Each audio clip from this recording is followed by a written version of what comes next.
Hi there, kids. Welcome back to Grandma's house. I have a favorite grandson with me here today. This is Ryan. We haven't been doing much special, just kind of hanging out, till a few minutes ago. And somebody really fun and interesting pulled into our driveway. So we go check it out? Sure. All right, let's go. There is a vehicle up here, the kind that I have wanted all my life. And I'll bet you'll be surprised when you see it. Oh, I love this vehicle. And here's the fine gentleman who owns it. Hi there, Mike. I'm Mike. Hi, Mike. Mike This Doon. is Mike Dunes from Centralia. Just close by. Yes. Now, tell me about this car. I've just fallen in love with it. This car is a 1914 Model T Ford runabout, and it sold for $440, brand new. Back in 1914, that's 93 years ago. This thing, Whoa. in 7 more years, it'll be 100 years old. So anyway, this car is original condition. It's been repainted one time, and it runs and drives beautifully. Should we start it up? Yeah, let's. How do you start it? Show us that. They start with this crank, and what we do is we engage the crank, and it catches the ratchet on the engine and it turns it over. Is that hard? No, hard it's not to too turn it bad, over? but you got to be careful and not advance the spark. As long as this spark lever is up when you start the car, it's okay. But if you pull it down, Then what happens? you can get hurt. So let's start this. We'll pull this up, give it a little bit of throttle, and turn the spark on. All right, go on. We'll push this in and crank it over. And hopefully it'll start. See? Oh, look at it. When it starts to go, you gotta advance this. See? Oh, I love it. Smooth it out. It's a manual advance. So let's get in the car and take Want it to go for a little spin? take it for a drive. Okay, you want What to do go you for a think? ride? All right, let's go. Let me get in first.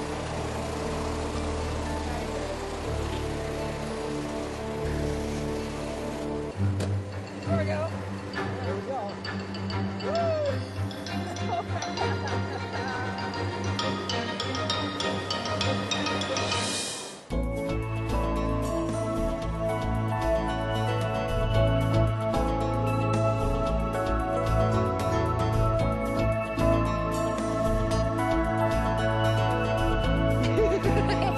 This is Grandma's house.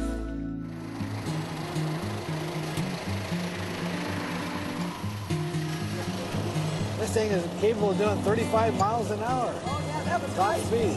Yes. Top speed. What's the longest trip you've had her on? This car, I've had it about, 50 miles. Now, is this a speedometer? Or? That's display, that's speedometer. Yeah. You know, this used to be quite a thing when people would go out for a Sunday drive. You know, the whole family would hop in the car and run.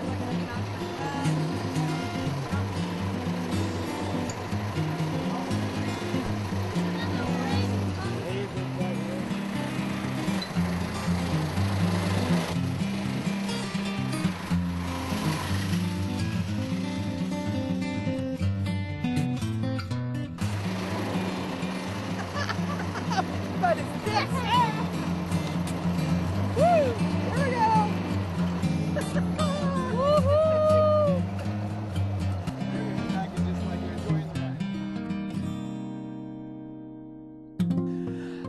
Another thing about these old cars is when you went out at night, you had headlights, but they weren't quite like the headlights we have today. So Mike, tell us about these lights. Tell us how they work. Well, these are actually carbide lights for late, pure dark, but just before dark or dusk, you can run with Oh, these. how romantic. These kerosene lights. Cool. These are carbide, and these were kerosene, and they just light it in here on the wick, and then close the little door. See? Oh, isn't You've that got it. neat? It reminds me of the old lamplighter song. So then when it got darker, you'd light these also? These weren't safe enough for driving high speed, so then these were activated.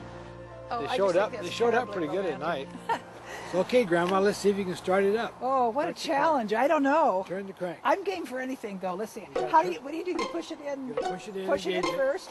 Push it in. All right. Switch on. All right, yeah, turn the switch on. Ah! Well, almost. All right.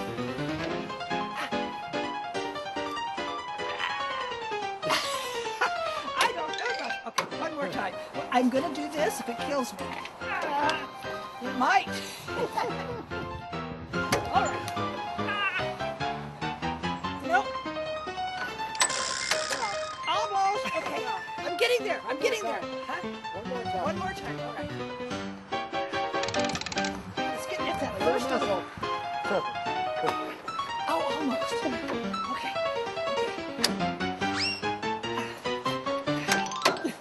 You know, there's got to be a trick to this old car.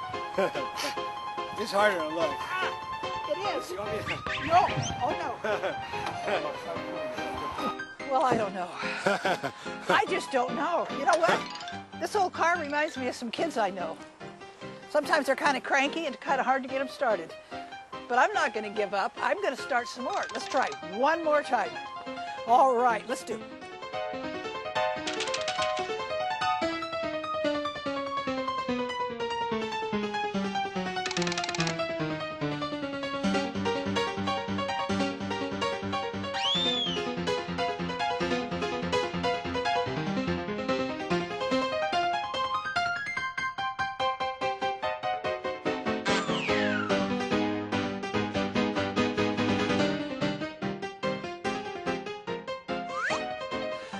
Mike, I just got to thank you Well, thank so you. much for bringing it over.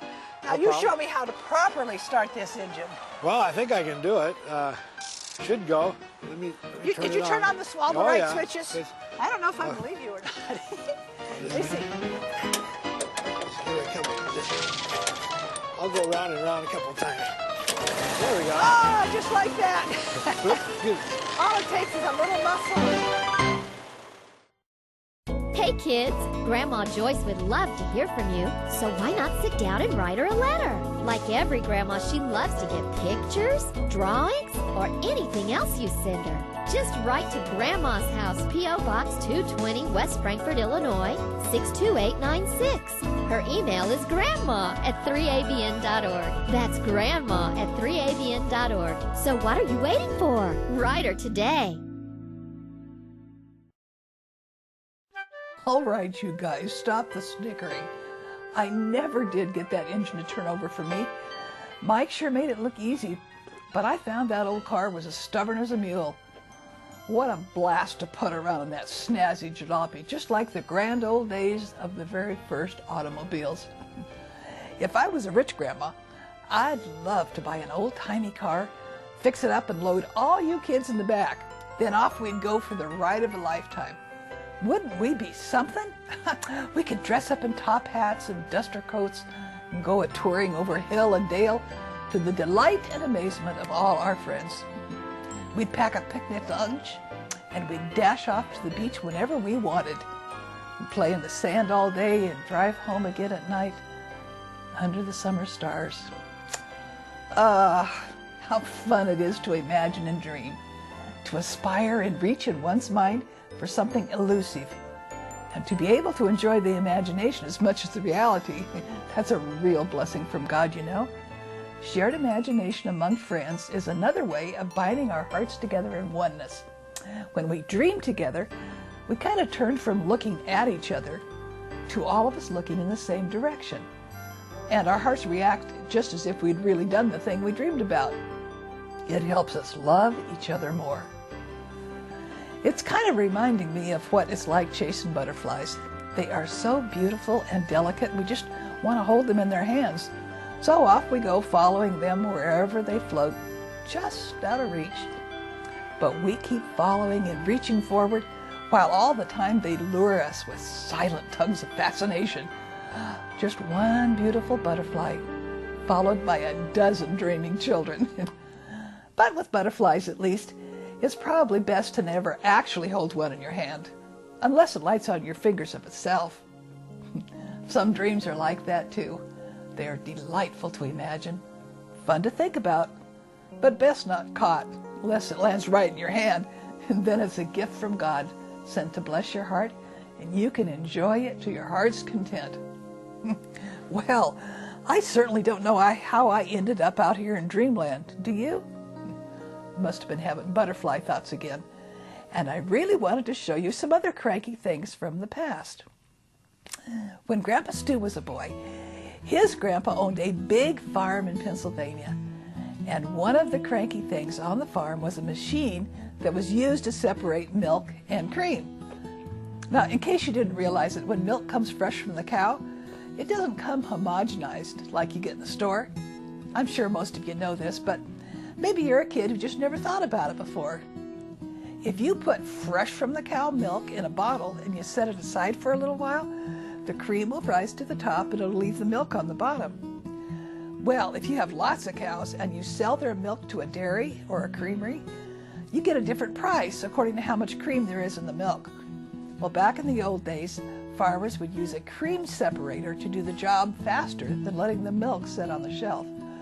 It was a big, clunky old thing with spigots and spouts all over the place. It had an opening at the top where you poured in the milk and a crank on the side to turn the gears and the flywheels inside its belly.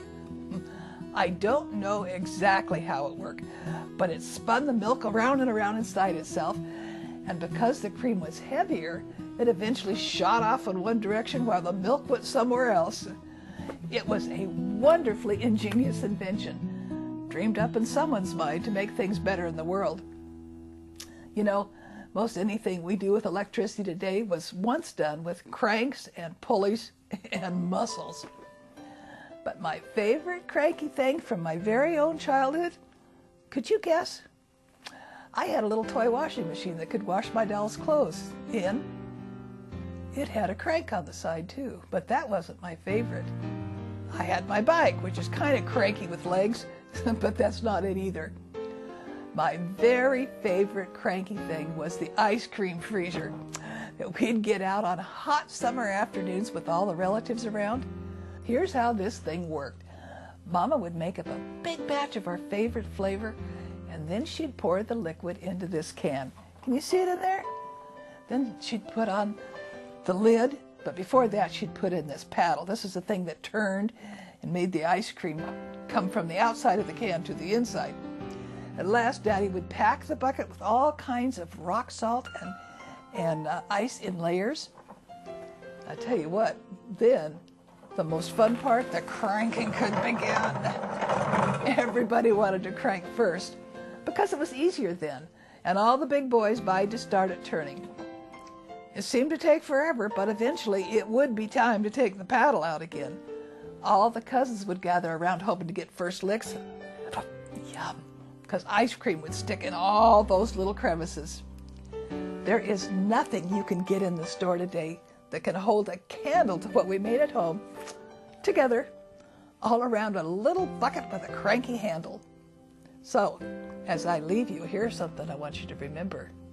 Cranky things are for using, cranky people are for cheering up. And your mind? Well, just get it cranking out some happy thoughts and ingenious inventions. I love you guys all so much. Until next time, don't you be a crank. No, I'm going to do this or die. Which way does it crank? This way or this way? That's the right. You only go one way. Push it in. Push it in. There's too many horses in this engine.